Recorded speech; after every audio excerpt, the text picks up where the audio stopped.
everyone. Hello, everybody. And welcome to Kirsty and Bryony's Comfort Zone. I am Kirsty. And I am Bryony, and we are here to talk about our dreams and work out what the heck is going on. So, we have talked before about dreams in Greek mythology, but today we are going to be talking about something a little closer to home with folklore. And to do that, we would like to introduce Justin Chubb and Tim Downie of FolkLands. Welcome, both of you. Hello, lovely to be here. Hello, lovely to see you. Hello. So, the first question we normally ask everyone who comes on is, it's too late for this now, but how do you feel about dreams? Do you like talking about them, or do you just not want to hear about them? Do you like your own dreams, or so where do you stand on dreams? Mm-hmm. I'm very happy hearing people's dreams. I like to delve into a bit of surrealism myself. I tend to have quite disturbing, very strange dreams. Oh, really? And quite often when I'm not terribly well, I kind of dream a lot. But I was thinking before doing the podcast, oh no, I'm going to have anything to speak about. But the last 3 nights, I've had very vivid dreams. Ooh, very nice. That's good. Yeah. I'm very, very comfortable talking about dreams. Usually mine are quite surreal. I have trouble remembering them. I think it's because I have 2 kids. And so immediately in the morning, even if you've dreamt incredibly heavily and go, oh my God, that's absolutely extraordinary what's gone on. I get out of bed so quick and get dressed and I'm downstairs making breakfast that it just completely disappears. Yeah. There are a couple that have kind of lingered. What I'm amazed at is certain dreams that have stayed with me for years. Years and are very, very vivid. But like moments from a film, that I remember them like moments from a film. And also what I find interesting is the angle that a dream is dreamt at.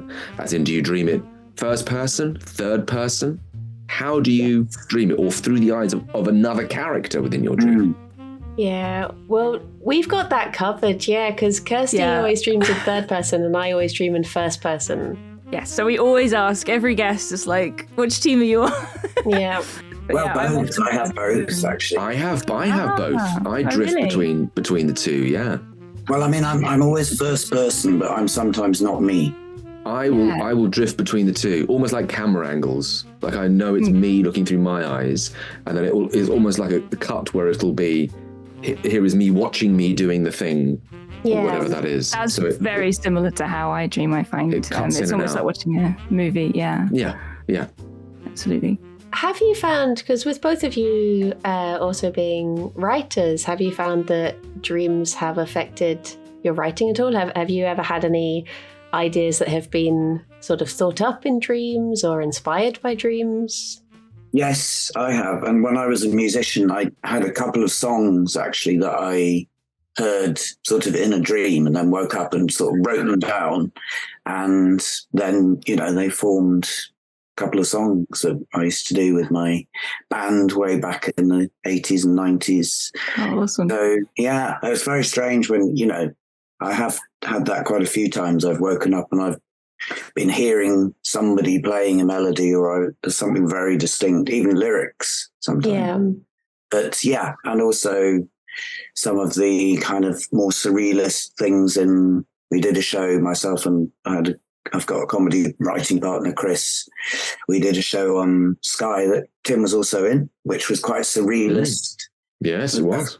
Quite dreamlike imagery going on there, I think, really. This is Ginsey. Was that the show that you were working on? Yeah. Because funnily enough, 2 days ago, I had a Facebook memory pop up saying 13 years ago, it was me talking about how I had just watched This is Ginsey. I was like, how's that for timing? Wow. Thank you so much. I don't know where he's on it, but anyway.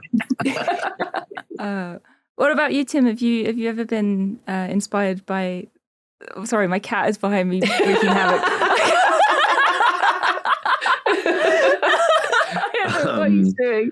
But there's definitely been dreamlike moments. Like I can remember two instances in particular where I dreamt like a short film, and there were 2 instances, and one was about the whole all of the lords of creation being part of a council, and basically what happened is someone was trying to knock a building down because they had stopped believing. And so if the building was knocked down, then it would release the hordes. So it was the council versus these lords of creation in who would win. But there was so much red tape between the council and the lords. It's like, it was, it was dicey to say who would win. And there was that one. And there was a second one, which I still think is brilliant. And it was about a story about, or rather a dream about an interactive toilet. And the idea of this thing was that, and it was at a casino, and the idea is that you could go into this toilet and there would be like a little gap. There's a little gap sometimes when you go to like pubs where they kind of go in and there's like a door, and then there's a second door, and then you go into the toilet.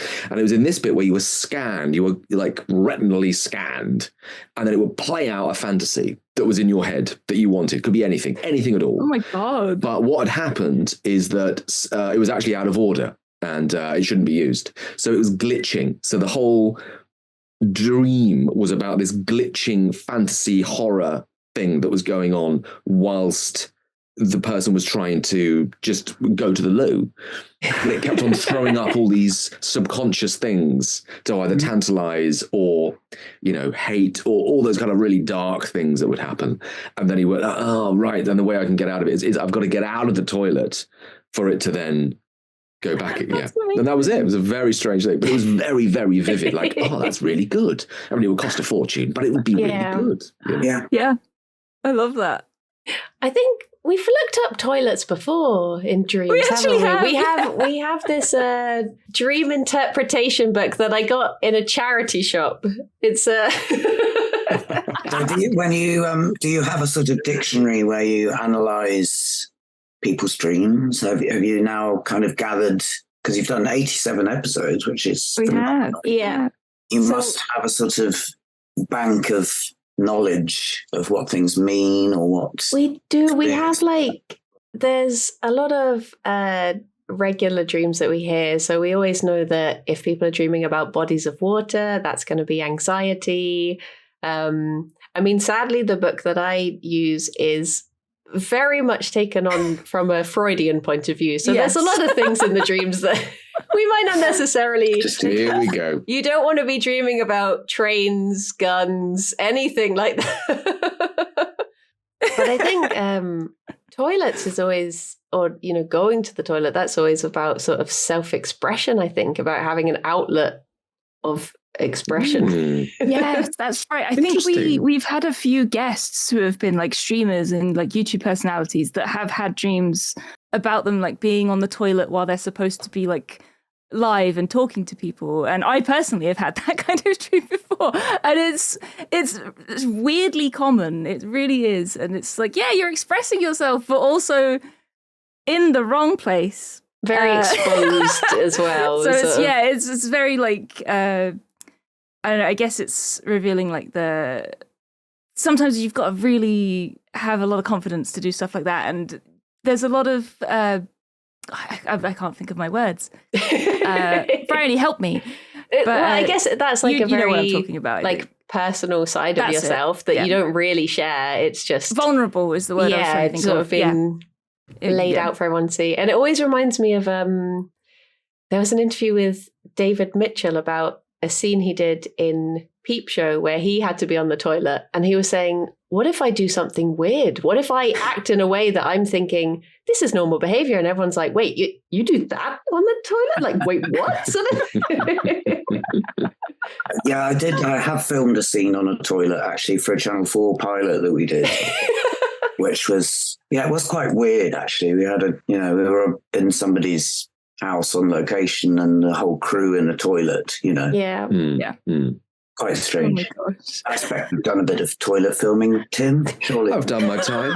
I've done my time on the toilet, absolutely. And yes, it is slightly unnerving, especially when you think, what I'm intrigued as well is just how toilet things have changed. Like, for instance, when I was young and went to the toilet, you would read like the back of a bottle of shampoo. That would be your entertainment. There was no other way out of it. You're just kind of looking at. Now you've got the entirety of the internet. You can be in there for days. Yeah. Just be in there for days now. Just having endless. Yeah. constant communication. Is everything all right in there? No one's going to bang on the door. I'm going to text you. Is everything okay? Yes, I'm fine. I've got please don't come in. Big stack of books of 1,001 paintings or 1,001 books you should read before you die in a kind of pile. Which is a terrible mistake, because you're right. You just sort of start all the time. Stay there all day. Literature, art. Oh, yeah. And there's the plus point as well with the toilet, much like the shower, is no one else can really disturb you. No one else really wants to either. Where are you? I'm in the toilet. Yes. What is it? You don't want to come in. Okay, people leave you. It can be the only alone. way to escape family, children, dogs, etc. Yeah. Just go to the toilet. Peace. Yeah. I've had quite a few dreams of losing teeth, which I think is also to do with fear of losing creativity. Well, that can also be very much self-conscious, because obviously that's like, a big part of image is your teeth, and it's something that you can't really hide from, everyone's going to notice. So I think that's always been like a self-consciousness thing, because we've looked before at there's like a dream map of the most common dreams throughout the world. And it is funny how different they can be. Like in a lot of them, it'll be dreams about snakes sort of thing, because I guess if you're more at risk of coming across a snake than we are in our day-to-day life, that is going to be, it's sort of like the common fears and cultural things as well that are going to feed into those sorts of dreams. But it is strange how when we talk about them, how especially anxiety dreams, how a lot of people's anxiety can be communicated the same sort of way in dreams. I mean, a lot of the dreams we talk about are anxiety dreams, to be fair. Yeah. I feel like a lot of the time, like dreams are meant to be like a way of your brain to process everything throughout the day. And I think a lot of the time that does just manifest in a kind of anxiety-ridden mess. So it's really interesting though. It's like we use the book and it's good to look at, but sometimes it's similar to like, reading a horoscope in a newspaper or something. It gives us a way of being like, that does sound like me. I am a bit worried about X, Y, and Z. And it's just a sort of a nice way to sort of reflect on your own dreams by sort of trying to figure out what they are actually about. And it's completely different for each person, really. But the fact that there are so many constant themes that keep popping up, especially like even just between people we have on as guests, it's really interesting. It's really, really interesting to look into, for sure. Yeah. Do you have many reoccurring dreams? Sorry, I've just jumped straight in. I'm just talking about dreams. Do you get many people having about reoccurring dreams, or do you have the same? Yes. Often for me, a reoccurring anxiety dream will be that there's something, it's an animal that I've meant to feed that I've not fed. So I'll suddenly go, when did I last feed the cat? And I'll be like, oh my gosh, I've not fed the cat in months. And then I'll wake up and I'll be like, I don't have a cat. That's why I've not fed a cat in months. I have that too. I usually... But you do have a cat. But I do have a cat, but I don't often actually dream about not feeding the cat. I used to have pet rats, so I often have dreams where I have just cages everywhere full of rats that have just bred into just so many numbers. I don't know who any of them are, and I just they bred like rabbits. And I just forget that they're there, and I'm like, oh, suddenly there are rats everywhere, and I've not fed them, and some of them have escaped and stuff like that. So yeah, I think we both have a lot of animal-related dreams for sure. Yeah. Well, it's funny you should say that actually about rats, because I have the FolkLands book itself here with me. God. The Folklore, Myths and Legends of Britain. And I thought I would look up the dream mentions that are in there. And it mentions what it means if you dream of, I'm sorry, Kirsty, vermin. No offense. Here we are. It's all coming out now. It's all coming out now. Slander. But it says that if you dream of vermin, it means riches. So the more you dream of those rats, the more riches you're going to find. Oh, great. I dream about them a lot, so I'll just have to wait, I guess. Yeah, just bide your time. How about the two of you? Do you have any recurring dreams that pop up a lot? I don't, and I haven't for years and years. But when I was a kid, pre-teen, into into very early teens, literally about 13, I had a reoccurring dream about almost like a character that I called BMX Boy. And he would have a BMX.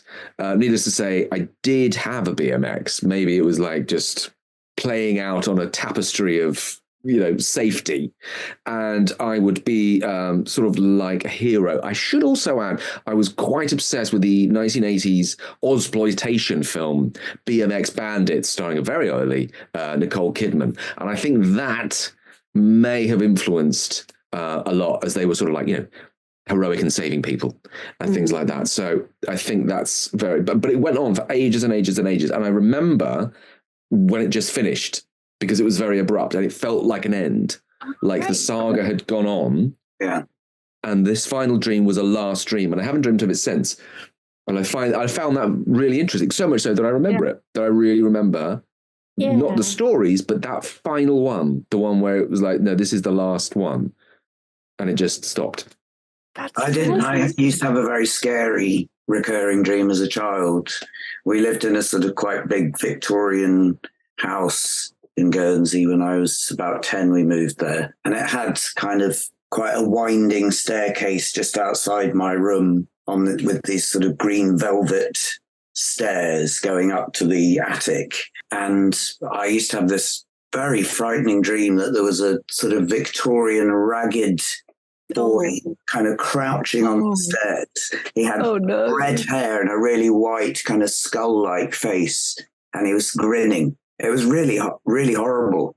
That was terrifying. I remember just sometimes being scared to go out of the door in the night, if I had to go to the loo, toilets again, thinking this thing might be crouching there. But I had that several times, and it really freaked me out. Sort of like a sleep paralysis demon in a way, but I guess just in sleep. And my great aunt Olive had a very interesting sort of recurring dream, which then sort of resolved. She's quite a progressive woman, and in the war she'd been posted somewhere as a nurse, but throughout her life she'd had this dream where she was floating down a lane, and she'd kind of go around the corner of this lane. She'd never been there before, and eventually she'd come to this house, quite an imposing house, and she'd float up the drive and go to a door and knock on the door, and then she'd wake up.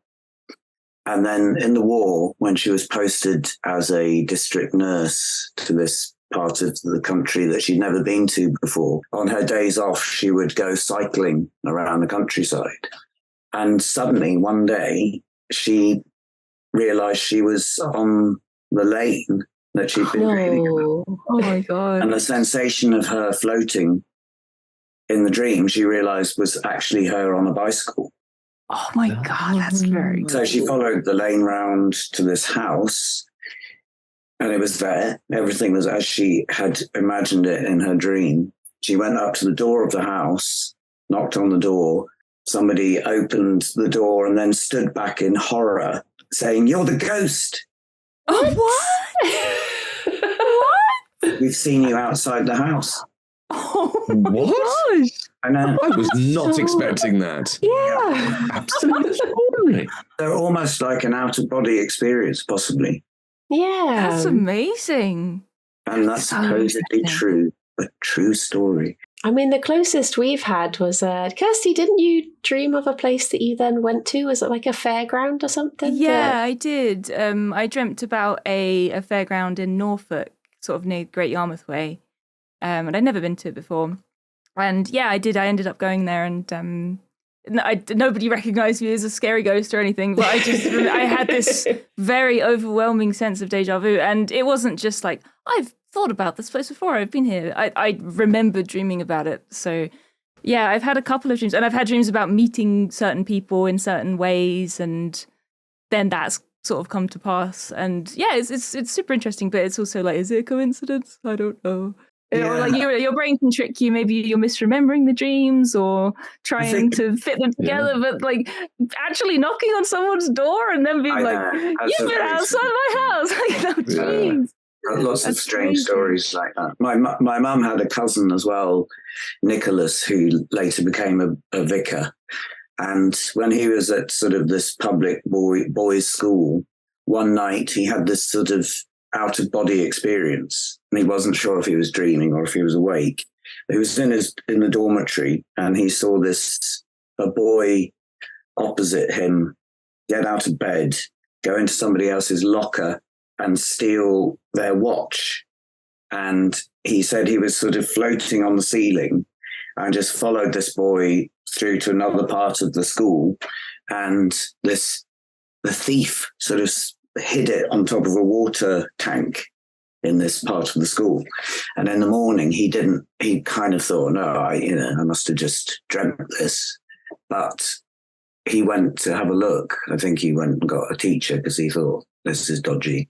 And the watch was there, sure enough. I believe him. He told me this story himself, and later became a priest. And he said, I've never understood what happened there.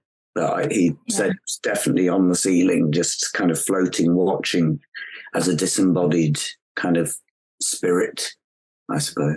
That's so strange. I mean, I guess it's sort of like the story you told recently on FolkLands with Mariah Martins and the stepmother having those dreams about, she's buried in the floor sort of thing. And you wonder, like, was she just saying she's had these dreams, or was she actually having them? It just reminded me of another slightly odd, comic. I love them.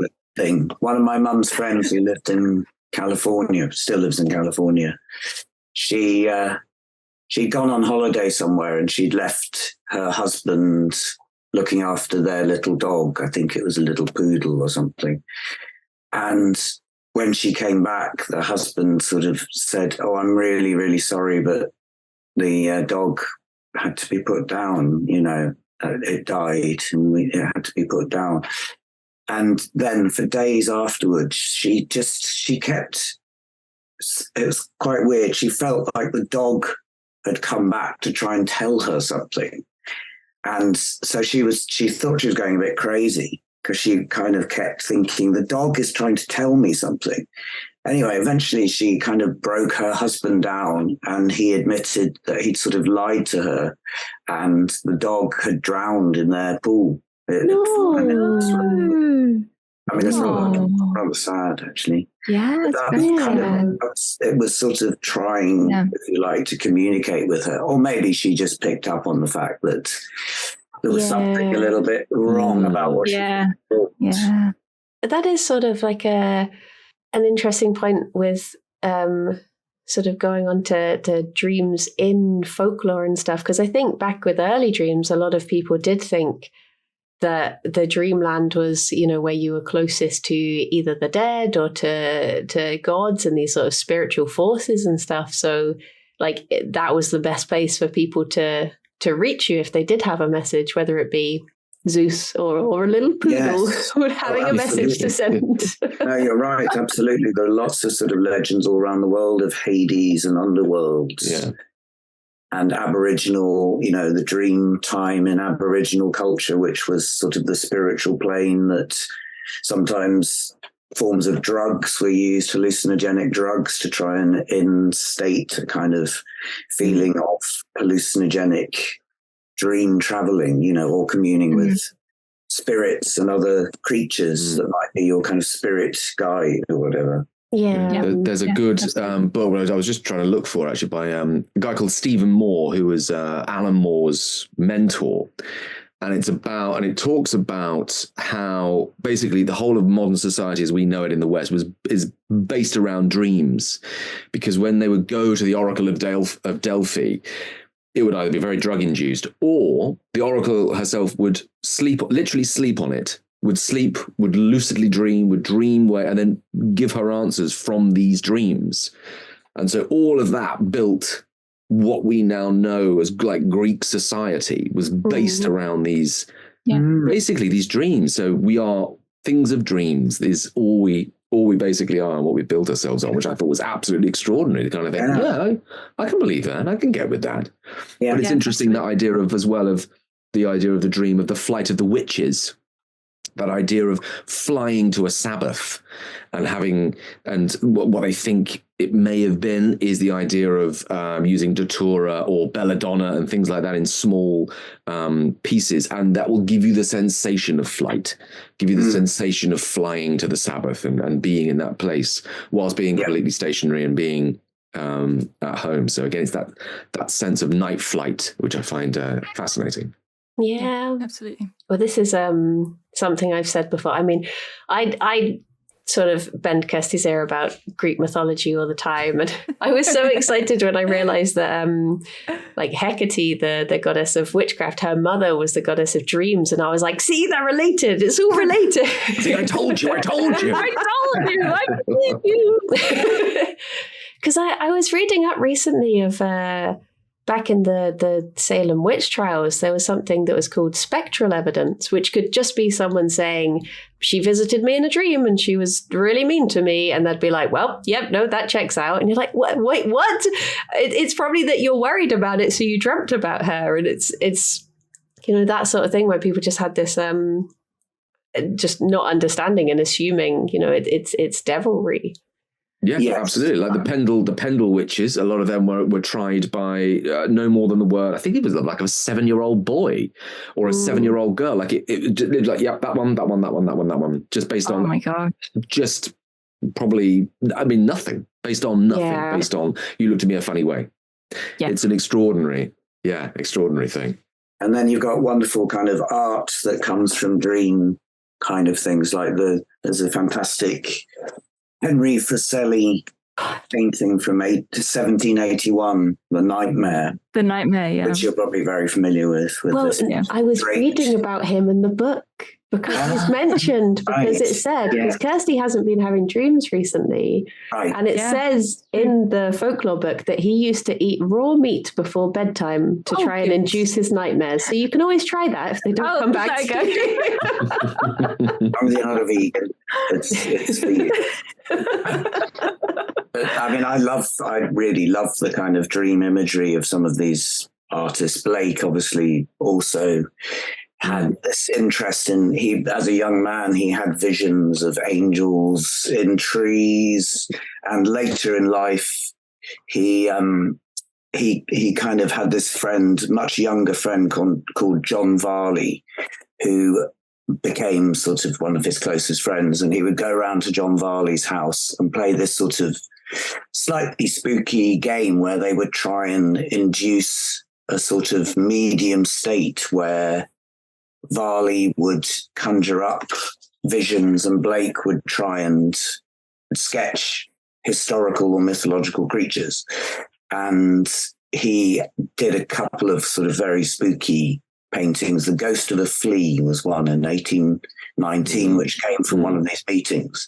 He went to John Varley's house and supposedly saw the spirit of this flea, which was a kind of very spooky, creeping man, a bit of a demonic figure. Yeah. And Blake had seen a very terrifying ghost on the doorstep of his Lambeth house years before, again, of a kind of scaly male figure creeping down his stairs, and he'd run out of the house and sort of run away, basically. But yeah. And then you've got people like Leonora Carrington, fantastic sort of surrealist artist and writer. I don't know if you know. No, I'm not familiar with them. No, I'm not either. I feel like I need to write all of these down. I'd like to. We got homework there. I'll just listen back. No, I was kind of thinking, dreams, what other offshoots are there in terms of literature, painting, art, Yeah, she was fantastic. She's amazing. Surrealist painter and writer, and she was a lover of Max Ernst, who was another very famous surrealist painter. But in the war, he was arrested in Nazi-occupied Germany and taken to a concentration camp. And she then sort of had a huge nervous breakdown, and her family very lovelily decided she'd be better in an asylum. So she was sort of carted off to an asylum. But in later years, she moved to Mexico. She ended up in Mexico, and she's now a revered artist in Mexican culture rather than she was British. and she spawned this art movement in South America of modern female surrealist artists, whereas Europe was very male dominated. Suddenly you have these huge wave of like Mexican surrealists, Argentine surrealist painters who are just coming to the fore now. And if you look at some of their work, absolutely extraordinary sort of dream visions. There's a great artist called Dorothea Tanning. Yes, I was going to mention the Tate did a retrospective of hers recently, and that's extraordinary. Quite Magritte-like in those sort of dreamlike states of faces with flowers and on like landings and things like that. It's called A Little Night Music, 1943. And it's these two young women on a kind of landing of red velvet carpet going off into kind of a perspective with doors off of this landing. And there's a giant sort of almost octopus-like sunflower head with tendrils of plant coming off it. And one of the girls' hair is going up into the towards the ceiling as if she's floating underwater. It's a beautiful painting. It is a great painting. It's a great painting. You probably know it if you saw it. I think you would. And there's a nice kind of blending of things with that and the tarot. So Leonora Carrington did a whole tarot deck that is just sort of being rediscovered, if you like, and being republished. But there's another artist from Cornwall called Itel Kulhun who did a whole tarot deck based on just colors that she would see in dreams and how. So there's a lot of things about the Order of the Golden Dawn, and one of their main things, if you look at their symbology, it's a cross, but it's all in completely different colors because they dealt a lot with color and what color meant and how color makes you feel. So her tarot deck is just like marbled color, and so each major arcana is a different color and tone and texture, and these are supposed to be almost meditated on rather than just pulled out of a deck. Like the Rider-Waite Tarot is a famous one and very famous, but that's a really fascinating thing of the creations of these tarots. Osmond Spare as well did an extraordinary tarot deck. Again, dream-like qualities and mysticism, you may say, but these kind of drawing down and pushing that out, and that's been rediscovered and repackaged of late as well. So yes, I mean, I've got my it's just a little tarot deck that I sometimes use for. It's like a dream decoder. The one I've chosen is nudity accidentally. Just there you go. Oh, wonderful. Which does pop up in but yeah, we sometimes use these ones for. These are just like. Ones that you can get at like Foyles and Waterstones. It's nothing. It's a little oracle deck, right? Yeah, but I do find it interesting, sort of that link. Just when you're saying about how people can express dreams with art, because it is that sort of it's not things that make sense, and it's not things that are just ordinary, and it's one of those things that I have such a bugbear for when you have the sort of dream trope in movies where it's just an ordinary thing happening and then they go, but it was just a dream. So when you have people actually expressing dreams in that way, because they are weird and they are, just these strange like imagery that is so blurred. So we're going to have a lot of artists to look after this. Yeah, definitely. I feel like the very like the abstract aspect of the dreams is really, I think, lend itself to just how rooted it's become in just sort of everything. Like going back to like the painting of like the nightmare, for instance, like it all sort of links back to like other like seelie, unseelie, like fae, like fairies, like bringing dreams to people, and then you've got the nightmares that are just doing the same but less pleasant. And it's just so interesting to read about all of the different legends around it and stuff as well, and the fact that it spawned so much amazing art is so interesting too, and I want to just go and look it all up. Well, there are, other filmmakers and people like David Lynch uses transcendental meditation as a form of, channeling his subconscious and channeling imagery, and, his films are full of wonderful dreamlike imagery. The Mulholland Drive, is like this sort of strange unfolding nightmare. And there are kind of funny juxtapositions of things that are almost comic, which you have in dreams, suddenly people say very strange things. In fact, I had this strange dream last night. I kind of can't quite totally remember it, but the end of it was that I was kind of standing in a street and there were historical kind of women in black and white. They were sort of black and white, almost on a film, walking past me and sort of glaring at me. And one of them said at one point, "I hate straight legs." And I said immediately, "Well, I love curvy legs." And I kind of woke up thinking I've been defending humanity with this remark. It was very odd. You have to explain that to me. I was worried what you're going to say for a second then, because we very often, because we get people to have dreams before they come on the podcast, and so many times we get to the bottom of a dream and it'll be us, people being scared of us about opening themselves to us. It'll be like, I was in my house and there were two dark figures on the and they were throwing rocks at the house. And we're like, that's us, isn't it? So for a second I was like, oh no, what have we done to you now? It could be. Yeah, I don't know. Oh dear. Funnily enough, I did have a stress dream the other week about Tim. Oh no! Oh God! Well, I'm very sorry. Was I all right? Let's find out. I had fallen asleep. I was listening to an episode of FolkLands, and it was at night, and I was thinking like, oh, what can I just listen to something to get cozy, and you kept on giving me tasks, and I kept waking up and being like, I have to go and do. Nope, it's time to go to sleep. And then I'd wake up 10 minutes later like, nope, Tim says no, go back to bed. I am very similar to that. Yeah. That is very much my character. But when I was reading about the the witch trials with people visiting in dreams, I was thinking, I've got a lot of evidence against you should it ever come out. Honestly, when my day in court comes, you're for it, young man. For it.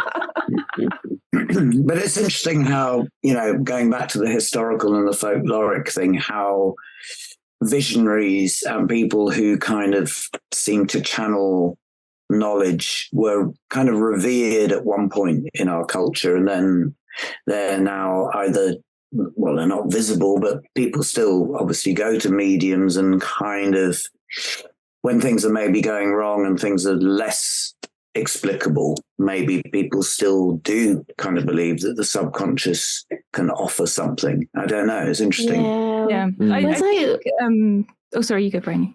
Oh no, I was just going to say, like, what's been interesting for us with the more like mythological and folklore side of things is how much, how much they put into their dreams. Like, I mean, for instance, with like, Hecuba saying like, I had this dream, and they're saying like, well, that means that your son is going to cause the downfall of Troy, have him killed, sort of thing. And people would be like, okay, I'll just go out and kill my firstborn, I guess, sort of thing, based on these dreams and stuff. And I guess, obviously that's one of the more extreme examples, but also like ones that you've mentioned before, like with Kenelm. I think you said you went to we did Saint Kenelm's well. Yes, we did. And that dream he had where it was like, this means you're going to be murdered, sort of thing. And like the foreseeing of death. Whereas nowadays, if we had those dreams, we'd probably just say like, oh, you're just a bit stressed, sort of thing.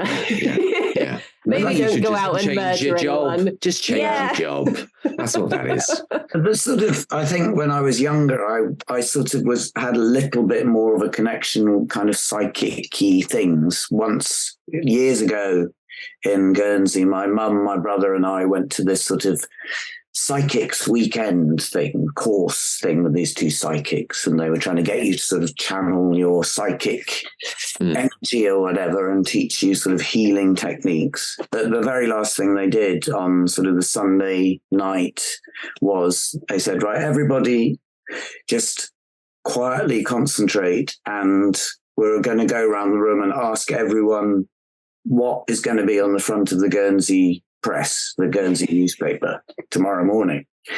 So they went around the whole room, in my head, I just had this very, very clear vision of cranes and water and the harbour. So I said, well, it's going to be, I don't know what it is about, but it's going to be cranes at the harbour. Sure enough, Monday morning, on the front of the paper was a big picture of cranes at the harbour. No way. And I thought, okay. I mean, that was it. There was nothing, nothing more than that. I've got it in my diary. It was kind of like, oh, okay.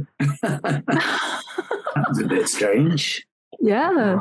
That's still so cool, though, the fact that was just the first thing that popped into your head, Yeah. I think you're more open when you're young, though. Things a little bit more kind of animalistic and less kind of rational about things. Your mind is still trying to work out connections and to work out what things are, or, you're more receptive to all of those things, I think, and believing things as well, really. But I guess in a way that's sort of like a state that we can enter when we're in dreams, because you are sort of like stripped back of all of those, it is just a space that's yours. And even though you can feel sort of, negative things within that space, it's like I was saying to like Kirsty's heard many of my dreams where I will just be walking around in the nude, which is obviously, if that's something that you're doing in your real life, you'd be like, this is probably a problem. But in dreams, I just seem to be like, it's fine. Don't worry about it. Yeah. Any other person would be a bit concerned, but Brownie just rolls with it in her dreams. But I think it's nice having that that sort of space, and like with creative things as well. I think it can be good to, you don't have your everyday stresses and anxieties, and I have to pick up the kids. I have to do this. You are just in this space where creativity can flow, and you can think up, like, whether it be a story or a song. You've got that sort of, is like being back in childhood where you've got a summer holiday ahead of you, and that doesn't mean responsibility. That just means sort of freedom and space to think. There's no sort of self-doubt there. Like, there's no room for it. It just plays out, and it's like, well, this is happening. Okay. So it's a nice sort of way to, I don't know, experience the creative process, I guess. Yeah. I mean, I think I probably have more disturbing dreams that when I wake up, I'm thinking, oh, thank God, nothing. Thank God it's over. People are still alive, or, occasionally I have dreamt about my parents who are both no longer with us. And, sometimes you wake up and you think, oh, okay, that's sad, Yeah. Whenever I have a nightmare, or what I perceive to be a nightmare, what I find, it's very rare that I will wake up. It's very, very rare. And I find my brain going, this is interesting. This is quite frightening.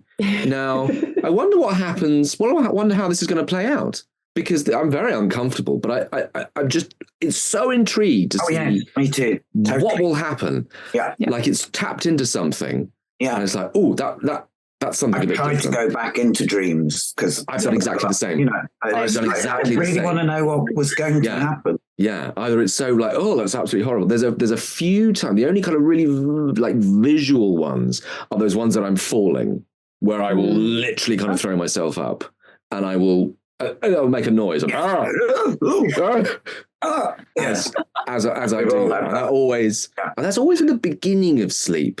I find those sort of that real kind of like hinterland where you're kind of awake. Is that like when someone says, oh, you've been asleep, you've been snoring? I know I haven't. I'm perfectly aware of what's going on. Sure. Like I've been listening to the TV. I could tell you what was on the TV. I definitely wasn't asleep, but I was asleep. That sort of strange middle ground that suddenly will, like, it all kind of floods in, or it's just that sea change of something. But yeah, no, I often try and get back in. There's very few, maybe once every 5 years will there be a nightmare that I will wake up like feared, like there's something in the room. There's something other. I brought something back with me, and now it's here. Like I don't want to, those real fear things where you think, oh, no, if I get out of bed, it'll know I'm moving, or if I put a foot out the bed, whatever is in this space will know and sense it. Once every 5 years. So apart from that, I'm fine. But, shrug it off. Maybe it's all the other times I've been teasing it. Yeah. At the very start of the folklore book that you've got, which is so lovely, I'm sure you're going to really enjoy it. But there's a fantastic sort of anecdote about a historian, an archaeologist who was given these 2 heads that were found by Hadrian's Wall, these 2 very, very old stone heads. And she took them back to her home. And then that night, she had the sense that there was this kind of man beast, this thing was on the stairs and kind of leapt over the stairs and was making this animalistic sound. And it sounded absolutely terrifying. And then later, the female archaeologist's daughter also experienced the same thing. Oh my gosh. Seeing this kind of demonic, half man, half beast figure on the stairs, loping down the stairs. Very frightening. Oh, goodness. Are there any of the nightmares in particular that have sort of stuck with you? Because I can look it up in the book if there's any themes in particular. We can see what Freud says about this. There's a lot. I dream a lot about corridors, and it's not like I'm perfectly fine normally in small confined spaces. I don't have anything claustrophobic or anything else like that. But I will find myself sort of moving or running, doesn't matter how it is, but like the walls begin to kind of shunt in, not to crush you, but just to kind of be close, and it's dark. And then you can see, it's not that you can ever see anything after that, which is again really strange for a dream when a dream goes black and just there's nothing, but you are aware of sound and that things are around, they are about, but you can't see them, but they can see you. That's the sort of that face. What does that face mean? I mentioned that's before, a worrying face. I mentioned that it was a Freudian book, and you've given me corridor, which comes under passages. I'm not sure how much. We're back to toilets again, aren't we? That's what this is all about. Any other dreams that you've I'm moving on.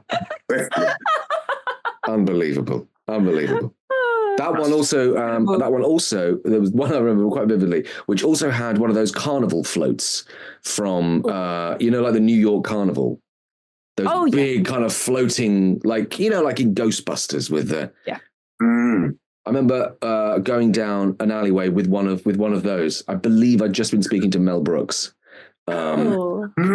Amazing. Don't know what that means. What about large balloon figures? Yeah, surely that must be there. Surely that must be there. Page on a large balloon figure. I really don't want to know what that means. How big was it though? Like, the fact that the sheer size of it. There's a lot of people that have like phobias and just feel very uncomfortable with objects that are just incredibly big, like there's for instance like boats or sunken ships, like I think it's submechanophobia or something like that, like large things that have sunk and are just if they were put next to the Titanic, for instance, they would not be having a very good time. So like just like the sheer size of something like that could potentially like make people uncomfortable, and maybe obviously it's a completely personal thing, but that could be like one thing. It might be just but also that dream, that particular, but also that dream as well, which is quite strange. I really remember as being in black and white, whereas I don't really remember much else being in color or black and white. But that was quite monochrome, in that almost like a very stylized movie. And then you would run down this sort of alleyway and everything was very angular, like Dr. Caligari, like that German expressionism where everything's very pointy and angular. And this large sort of carnival float thing was just kind of float down this this alleyway, not necessarily chasing you, but kind of following you.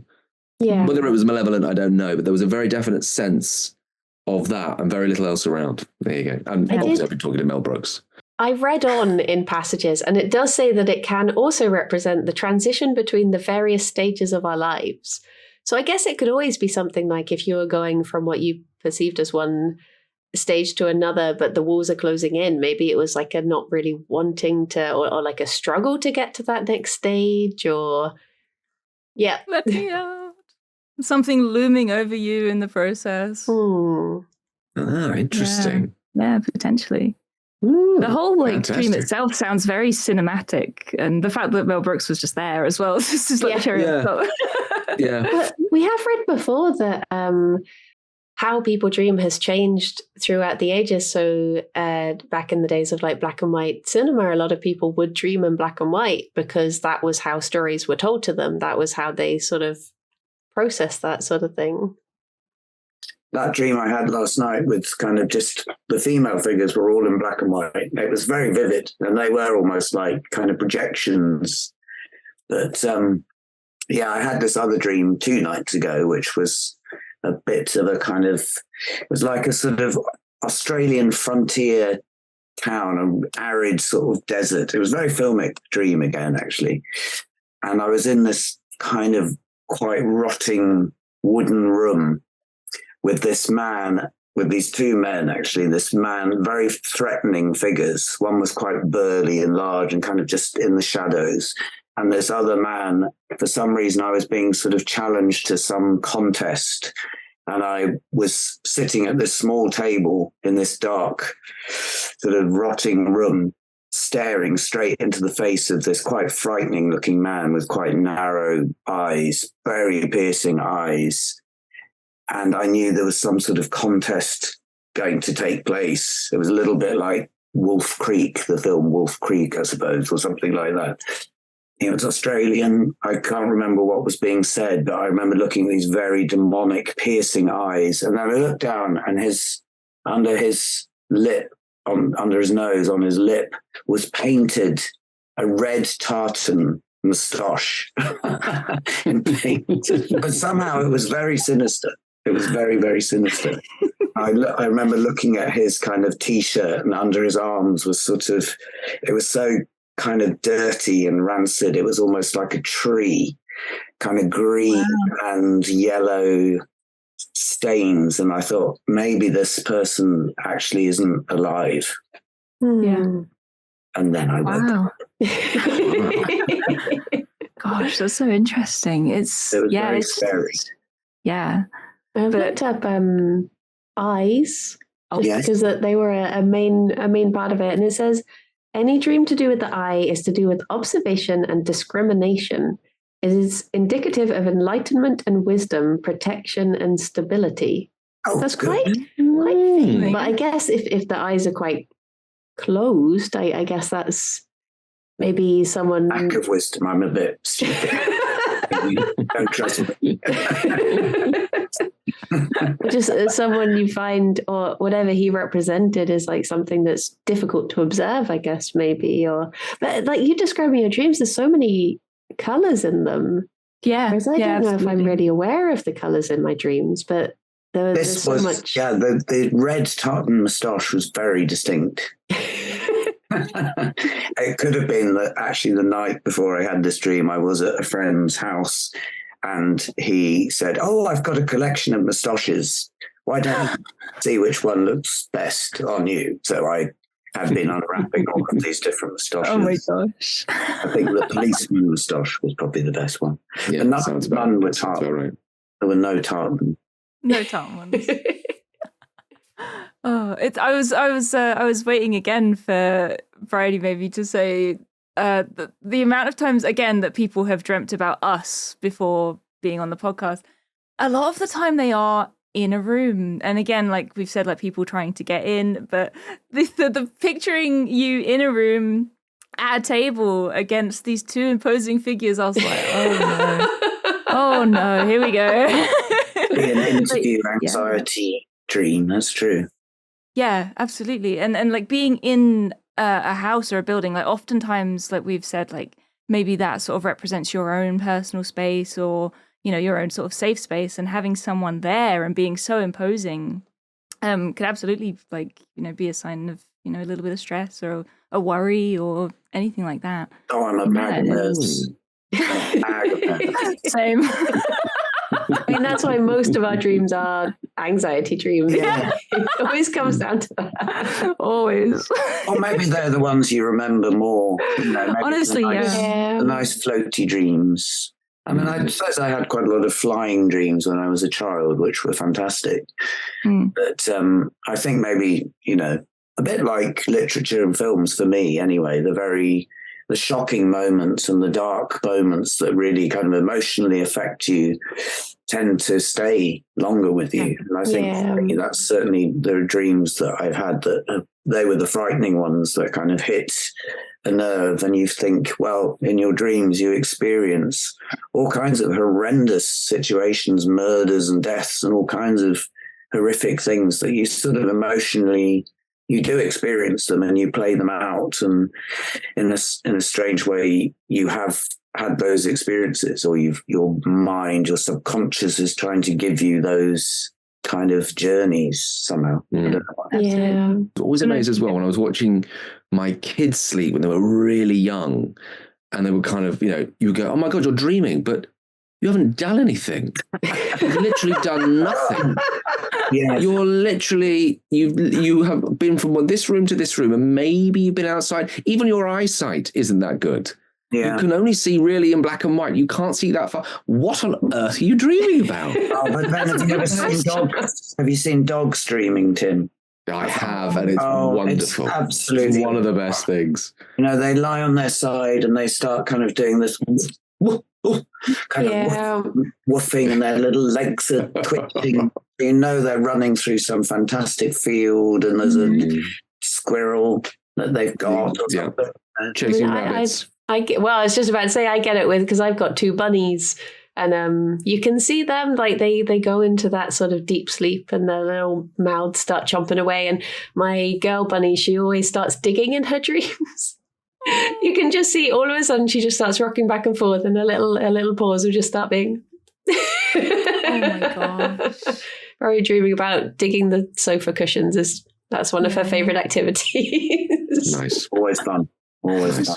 Oh, Tabs doesn't do anything interesting when he's sleeping. He just snores very loudly. No. Such a disappointment. So disappointing. No, it's very cute. I have a lot of videos of him snoring. It's lovely. Going back to your nightmares, Tim, the ones that you're like more aware of, the story and what's going on. I wonder if that's to do with like a lot of the times when people are lucid dreaming, it's because they're sort of aware that they are dreaming. And I wonder if it's these situations that are so different to everyday life that sort of make you aware that you're dreaming and might have that element of control about it, because you think, well, this is why you'd choose to have a nightmare if you were in control of it. I don't know, but I guess because it's a safe space to do that. Yeah. And I feel myself, I don't know what it is. I think it's because I've always had a real sort of interest in the macabre and the strange and the unusual and all of those things that go around it. So when they come up, if it's not, oh my God, this is absolutely terrifying, it's you're out of bed, there's a part of me that goes, that is just kind of like drawn to it, like going, oh, this is really interesting. What is this? And I think a lot of that has to do with just how I am anyway. I'm very intrigued. I'm not necessarily a button pusher. Like those people that say, well, you're either a button pusher, do you press it? But I'm more of a sort of, what's behind there? I'm just going to have a little look behind that door. What is just beyond those kind of things? So I think it all kind of connects together in that sense of, if there's a mystery, I quite like being mystified. And I like to see just behind the door, just to get a little bit, and then I'm quite happily, just a little bit. And are you aware in your dream that you are dreaming ever? Have you had those moments that you're? Yeah, absolutely. I'm sure I'm dreaming this. This is a dream. Yeah, and it's usually in those style of dreams where suddenly something horrific will happen, or something quite death-defying, or you're hanging off a building, or you're experiencing something quite high anxiety or quite high stakes. And then I will find myself sometimes spoiling my own dream or going, no, hang on, this is a dream, isn't it?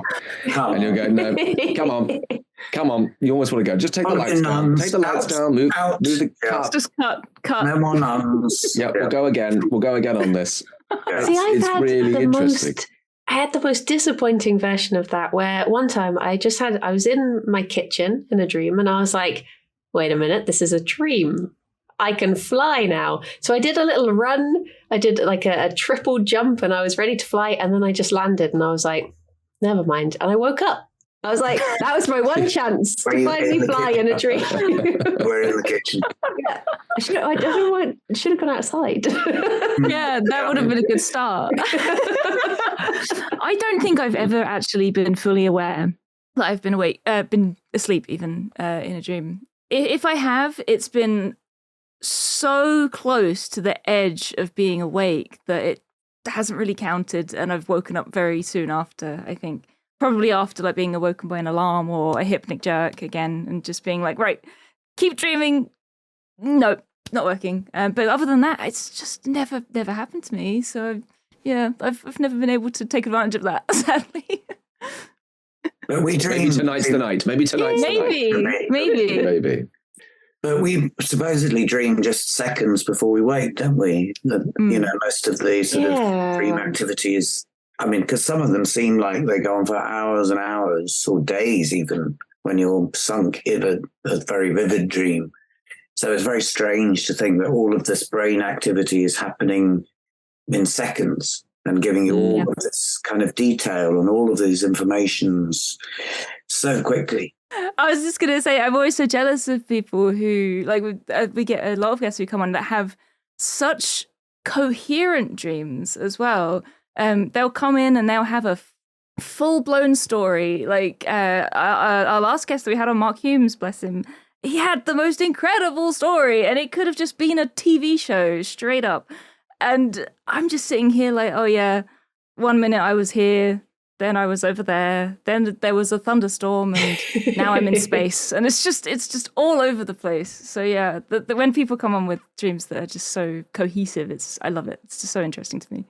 With the dreams like that you've found out about through folklore and stuff, how much of it do you think is these were dreams people actually had, and how much do you think it was just a means of storytelling sort of thing, that it's symbolic dreams rather than someone has had these dreams? And do you think it's an equal blend, or?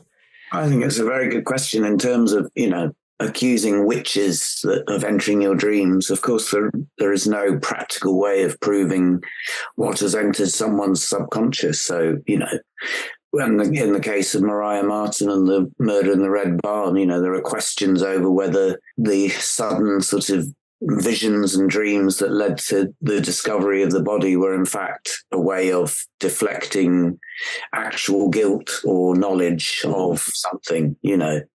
But there do seem to be ways that people do have visions or dreams that foretell things. I mean, there was a very famous, I read quite a lot about the Aberfan disaster in Wales, which happened, you know, during the early 40s, I think it was. And a whole school was crushed by the collapse of a huge mountain of coal and rock. Many people killed. But prior to that, a lot of people in that local area and some of the children who died had reported dreams of something very similar. So it was a case that I think people did research quite a lot, because there was a lot of recorded information about, you know, precognition of this terrible event, which then happened, you know. And I guess if you were the parent or a surviving family member of someone who had had a terrible dream like that, and you'd allowed your child to go to school, how terrible that would feel, you know. Yeah. Very strange. Very strange. Very strange. Yeah. And there's also those sort of saints and mystics. I remember reading about St. Cuthbert, who's a Cuddy, as he is affectionately known in the sort of Durham area. And he had a vision through dream whilst living in a cave on the Northumberland coast, that he would have to, after he had died, his body would have to be carried, and where his body finally came to rest would where they would build Durham Cathedral.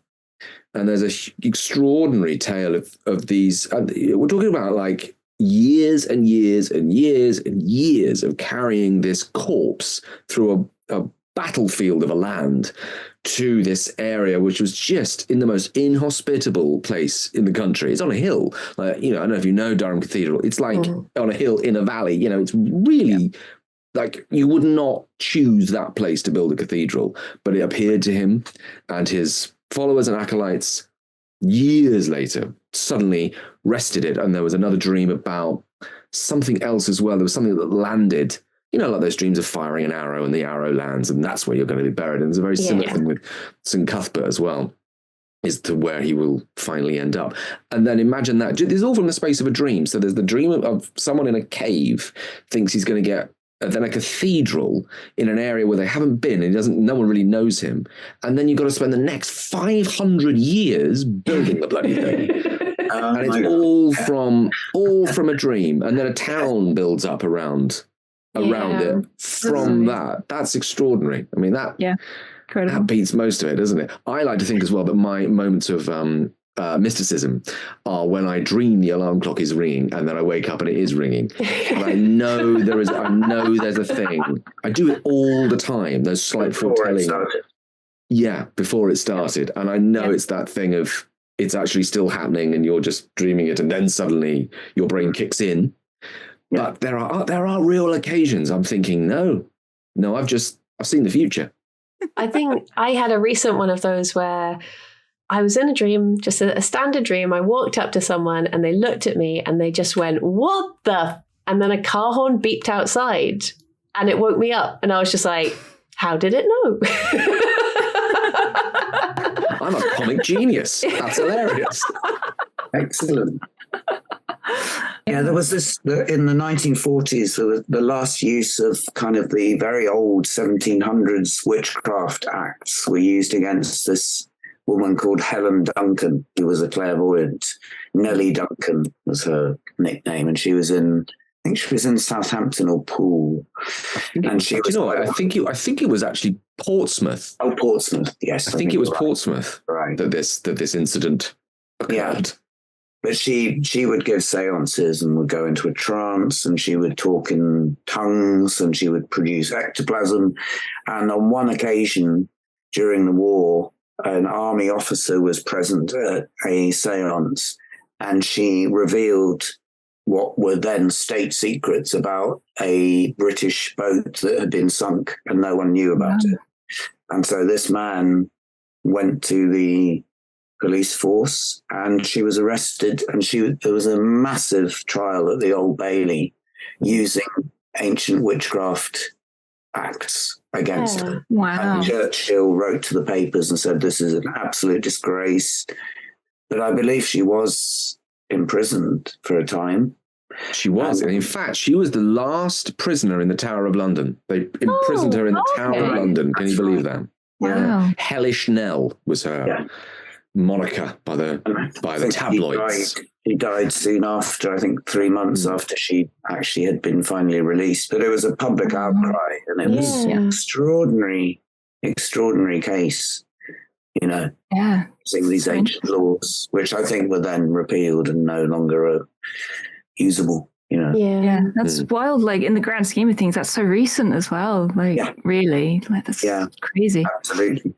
Because I've always thought about, going back in history when you would have people who were like the king's oracle sort of thing there to just determine these dreams, and the pressure of that. Like if they said, what does this dream mean? And you don't want to be like, it definitely doesn't mean go to war. That's for sure. Don't ask me. So they the worry about having to deliver what you think is this news about these interpretations.